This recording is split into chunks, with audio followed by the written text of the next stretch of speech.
O próximo, por favor. Eu estou querendo dar uma ideia assim. No início do século XX, né, 1909, que repercussão tinha a teoria da seleção sexual? O Weismann, ele sim escreve um capítulo sobre a teoria da seleção, onde ele vai discutir naturalmente seleção natural e também seleção sexual. Na verdade, é o único capítulo do livro onde algum autor trata da seleção sexual. O Weismann mostra-se favorável à teoria da seleção sexual, embora reconhecendo que ela sofria muitas críticas. Ele vai tratar no seu artigo, em primeiro lugar, daqueles aspectos mais palatáveis, digamos assim, da seleção sexual, né? Aqueles relacionados à luta dos machos na disputa por fêmeas. O que ele vai dizer? Vamos ver o próximo, por favor. Ainda não. Ele vai dedicar 2 páginas para discutir os aspectos mais controvertidos da seleção sexual, que é exatamente aqueles da escolha das fêmeas. E o que ele diz? Nos casos que acabamos de discutir, é óbvio que não há explanação possível a não ser através da seleção. Mas isso me leva ao último caso de caracteres sexuais secundários, aqueles em relação aos quais muitas dúvidas têm sido levantadas. Segue, como por exemplo, né, cores decorativas, formas decorativas, a plumagem brilhante do faisão macho, dos beija-flores, a ave do paraíso, bem como as cores brilhantes de muitas espécies de borboletas. Eu acho que vai seguir, não é? Eu realmente, diz Weismann, não vejo razão pela qual nós devemos duvidar do poder da seleção sexual. E eu, pessoalmente, estou completamente ao lado de Darwin. Embora, certamente, não possamos supor que as fêmeas exerçam uma escolha consciente sobre a beleza do parceiro, tal como os juízes em uma corte de justiça, segue, né? Não temos razão para duvidar que distintas formas e cores têm um efeito excitatório particular sobre as fêmeas, tal como certos odores têm em muitos animais de diferentes grupos, incluindo as borboletas. Né? Então, ele vai... só um minutinho. Ele vai dar um forte apoio ao Darwin, mesmo naquela parte mais polêmica da teoria da seleção sexual. E agora tem uma sequência de fotos atuais, né, sobre aquelas aves que mais chamaram a atenção, provavelmente do Darwin e de muitos outros naturalistas, é a exibição extraordinária das chamadas aves do paraíso, que não é apenas exibição de cores e formas diferentes de penas, mas também há uma dança muito complicada. Então tem uma, você pode mostrar o próximo. São realmente isso, todos são machos, né? Animais de cores muito bonitas e cuja exibição para as fêmeas pode durar muitos minutos, né? Vários minutos. O próximo, por favor. Esse aqui a gente dificilmente reconhece onde está o bicho, de uma maneira como está essa foto, mas é um macho se exibindo. A próxima, agora a gente tem uma ideia, aí está a fêmea para a qual ela está fazendo uma exibição. Bom, a pergunta básica do Darwin era, esse tipo de característica só se manifesta na época da reprodução. Portanto, eles não têm uma função adaptativa no sentido da seleção natural. A função parece ser específica para competir com outros machos e, portanto, que a fêmea vai escolher um deles. Aqui são 3 espécies diferentes de aves do paraíso. Né? Então, não é de se admirar que realmente essas aves causaram um impacto muito grande, até hoje causam, quando a gente, pena que não tem aqui um pequeno vídeo, né? Mas a dança dessas aves é algo realmente espetacular. O próximo, por favor. Então, apesar de toda a defesa de Weismann, que na verdade no livro é a única que tem, esse livro comemorativo aos 100 anos do nascimento de Darwin, né?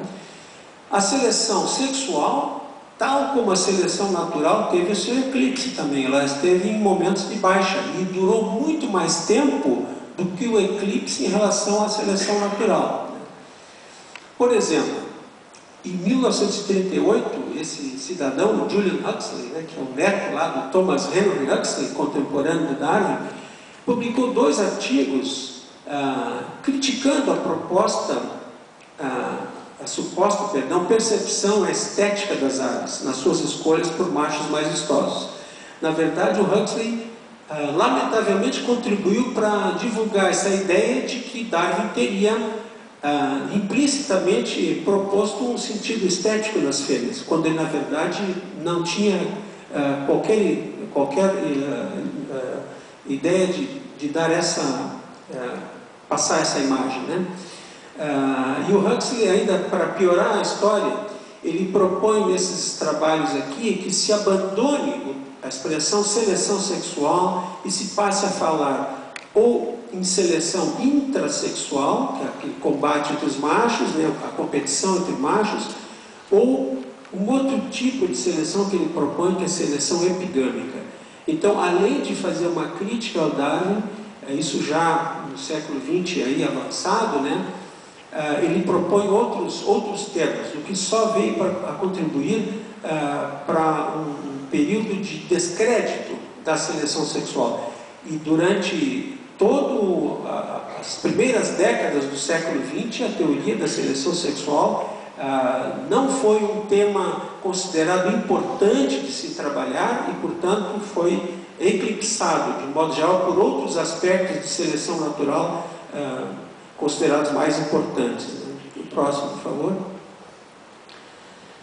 Também na década de 30, né, esse cidadão, Ronald Fisher, que foi muito importante por ser um dos grandes teóricos da genética de populações, ele publicou no seu livro de 1930, um livro muito famoso, A Teoria Genética da Seleção Natural, né? Ele faz uma defesa da teoria da seleção sexual e propõe até um aperfeiçoamento teórico, né, onde ele faz uma união entre seleção natural e seleção sexual, né, para explicar a escolha das fêmeas.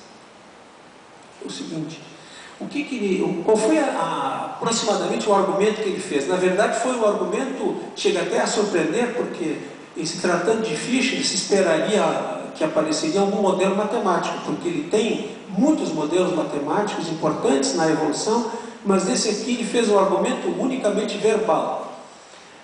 Ele procurou mostrar que deveria ter uma associação entre preferência da fêmea e característica dos machos. Na verdade, a base da argumentação dele é essa.